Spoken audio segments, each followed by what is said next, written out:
Okay then, it's time for week 7 of the Overwatch League 2021, and last week was, well, very unexpected. I don't think anyone could have really expected what was going to happen last week. We had some really unexpected results. If I say expected or unexpected in this sentence again, I'm actually going to... Okay, moving on. This week should be very interesting because we're going to see if some teams bounce back. We're going to see some teams we haven't seen yet in the June Joust. And that's interesting. Why? Because they're in hero pools now. So they are going to look perhaps a little bit different to what they did in the previous month. I'm talking about people like the Los Angeles Gladiators, Dallas Fuel, Seoul Dynasty, people like that we have not seen last week. And last week was erroneous enough in itself, so we could still see some very, very odd results this week. Potentially. But some people may have adjusted. So let's take a look at these fixtures going into this week then. First of all, we will start off today, Friday, May the 28th, 8 PM BST. That is somewhere in the region of 3 PM for you people in America. Then we will see the London Spitfire taking on the Dallas Fuel. Last week we saw London Spitfire, and they looked better against the Florida Mayhem, but also got swept by the Atlanta Rain. London's main tank Caddy looked better, but this is the Dallas Fuel, remember. This is Dallas Fuel, our main melee champions. This is Dallas Fuel, now backed up by Pine, so they now have a long-range hit scan. However, do we expect them to utilize too much Pine? I think they might, simply because the two heroes banned are Sombra and Tracer. We have not seen Dallas Fuel in this yet, but they did like to play Sombra Tracer, so that's going to be a little bit of an issue. Will we see the Sparkle Soldier 76 with Doha on the Echo or something like that? That's another possibility. Both of those heroes still available. But then again, would you want to perhaps run Pine on something like a McCree or a Widowmaker or an Ashe? That is what Pine is there for now for the Dallas Fuel. However, I do not know whether Dallas Fuel have Pine in NA yet. So that could also be a limiting factor for Dallas. Is Pine going to be a massive difference maker to the Fuel? I actually don't think so. Pine is very heavily rated by some people. And don't get me wrong, I think he has some high highs, but I also think he's not the most stellar of hit scan players. Pine is going to be very interesting coming back into the league. It's going to be very interesting to see quite how much we see of Pine. And do I think he'll make a difference in this match? Probably not, because if I'm brutally honest, I think Sparkle could probably hit scan DPS diff hybrid. I'm not going to lie. London Spitfire still don't have Sparker. That journey is coming to an end very soon. Sparker was not that far away from being eligible. But this should be a fairly comprehensive victory for Dallas Fuel. I'm expecting a 3-0 here for Dallas Fuel and nothing less, although we have seen some very odd fixtures lately, so who knows, but Dallas Fuel should get a 3-0 win here. Then after that, 9:30 PM, we will see the Los Angeles Gladiators taking on the Vancouver Titans, two teams we did not see last week. Vancouver Titans, they are a team that has the knack of taking maps off of people. However, Vancouver Titans have a new main tank. Shredlock has retired, rather abruptly, and it looks like that new main tank is Changsik. So that is going to be very interesting to see how he quite molds into the Vancouver Titans. However, there seems to be a slight trend where the Vancouver Titans are moving a little bit more towards being all Korean again. And that's very interesting. However, Vancouver Titans have this knack of taking a map off people. I think they'll do it again. I think they'll keep that up. Los Angeles Gladiators didn't have the best main melee. We expected them to be a lot better. However, we are going into a meta that's heavily seeing a lot of Orisa and a lot of Winston. And I think that will do Muse a favour to an extent. Gladiators hopefully have done a lot of building in this off month. I don't know what to call it really, but the break between the main melee and the June Joust. I'm hoping that the Gladiators have got down, knuckled down, and improved, because I think this will be a 3-1 for the Gladiators. I want to see a much more consistent month from this team, and if not, we're definitely now going to be saying this is a mid-table team and nothing more. If they do improve, then we start saying, well, Gladiators okay. They had a rough start, but now they're starting to gain traction. So, yeah, big tell of these matches this weekend for Gladiators, actually. Especially to see how they adjust to the new June Joust meta pool. Anyway, 10 AM on the Saturday, May the 29th, is when we will see the East region kick off for the June Joust Week 2, or Week 7 overall. This will be us seeing the Shanghai Dragons taking on the Los Angeles Valley, and that's something like 5 AM in NA EST anyway. That's at 10 AM BST, so... Okay. Shanghai versus the Immortals Valiant then. This should be a 3-0 for the Dragons. This should not be close. Shanghai should just paste the Valiant. Will they?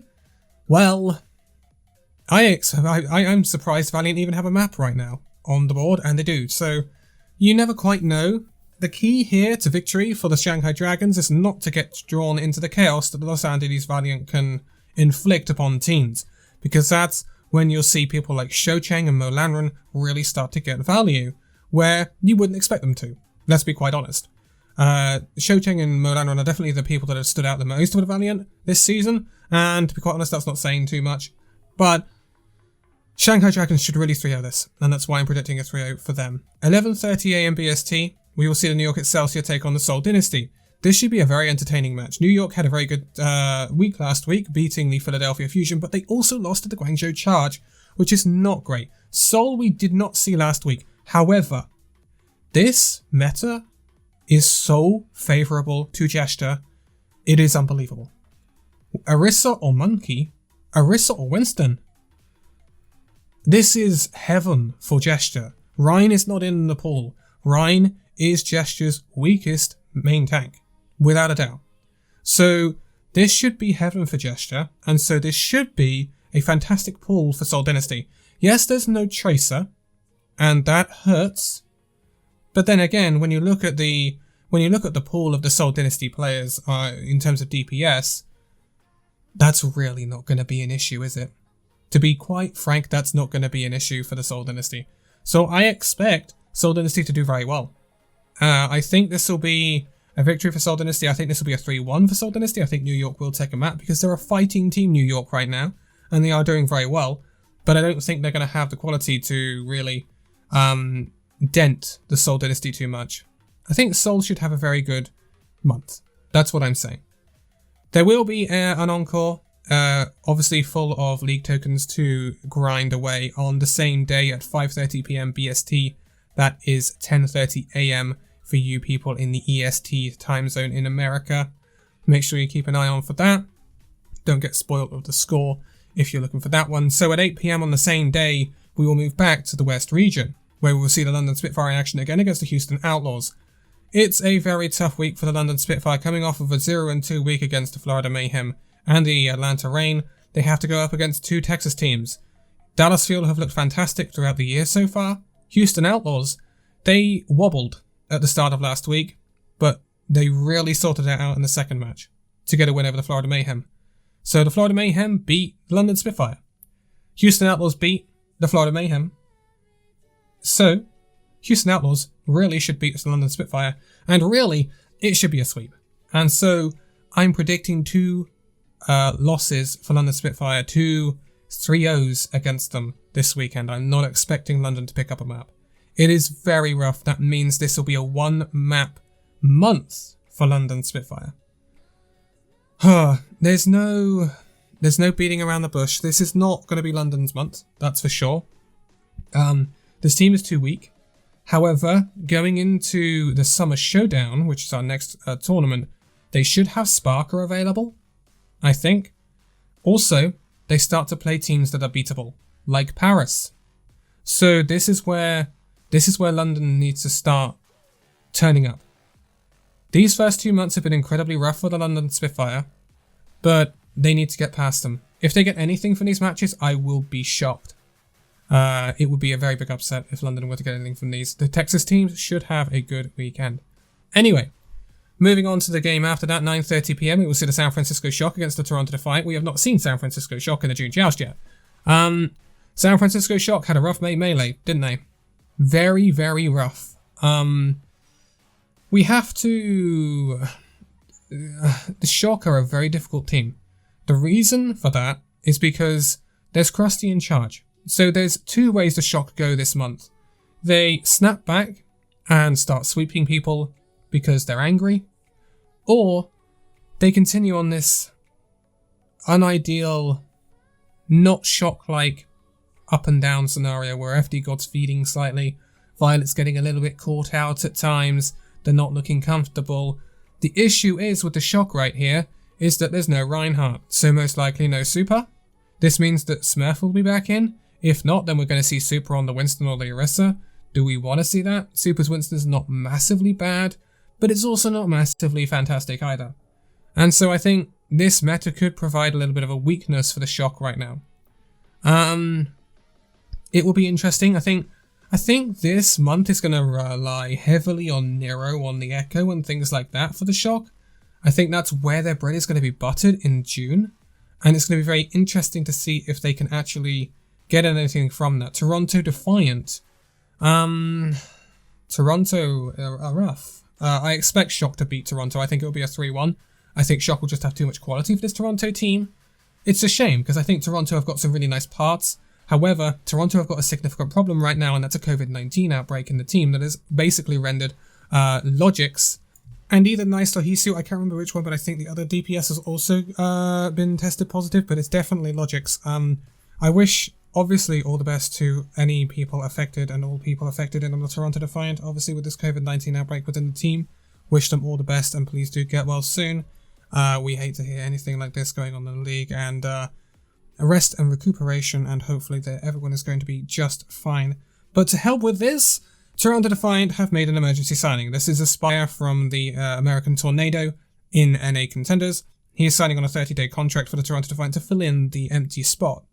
Aspire is a good player. Is Aspire going to really nicely just gel into this roster? I'm not sure. This puts, unfortunately, Toronto at a disadvantage. Completely out of their like fault, which is really unfortunate. But it is unfortunately the times we live in. So I don't expect Toronto to get much from this match. A 3-1, I think, may even be a little bit generous to the Toronto Defiant here. But San Francisco Shock should get the win here. And if they don't, that's very worrying from the Shock point of view. 11 PM on that Saturday, we're going to see Atlanta Reign take on the Los Angeles Gladiators. I think this is going to be one hell of a match because Atlanta Reign looked really good last week. And Los Angeles Gladiators have not looked the stellar team we expected them coming into this season. I think this is going to be a 5-mapper. However, I am going to say the Gladiators win it 3-2. I think it could very easily go the other way. I don't trust the Gladiators to get the job done, but I'm using my brain, and therefore I think they will get it done. So this will be very, very, very, very tight and very tough to call. And I think it will be very often depends whether Gladiators forehead a certain comp into Atlanta Reign and they don't change it, and it'll be very, very dependent on in-game adaptation. So, moving over to the East region for the last time in this week, 10 AM on the Sunday, we will see New York Excelsior take on the Immortals Valiant. This, again, should be a win for New York Excelsior. However, I am expecting the Valiant to take a map on this one. I'm going to go for a 3-1 for New York Excelsior. Again, the reason I do this is because of Control. Control is always the first map, and Control is chaos. It always is. When you look at most Overwatch series, they tend to... the most erroneous result that goes against the overall tide of the series tends to be Control, because it plays so differently to a lot of maps. It can be very heavily individually skill-based and stuff like that. So individual pop-offs can tend to get a lot more value on Control than other map types. This is where I think Valiant kind of pick up their map wins. I don't expect Valiant to get any more than that, but I am going to back... I hate it, but I'm going to back Valiant to get a map. However, New York Excelsior will probably roll the rest of the maps. I'm not going to lie. Valiant just won't be able to keep up with the teamwork that Excelsior showed. It could still be a 3-0 though. And if it's a 3-0, Excelsior, good job. That's exactly what you need to do, because I'm not expecting Excelsior to beat the Dynasty.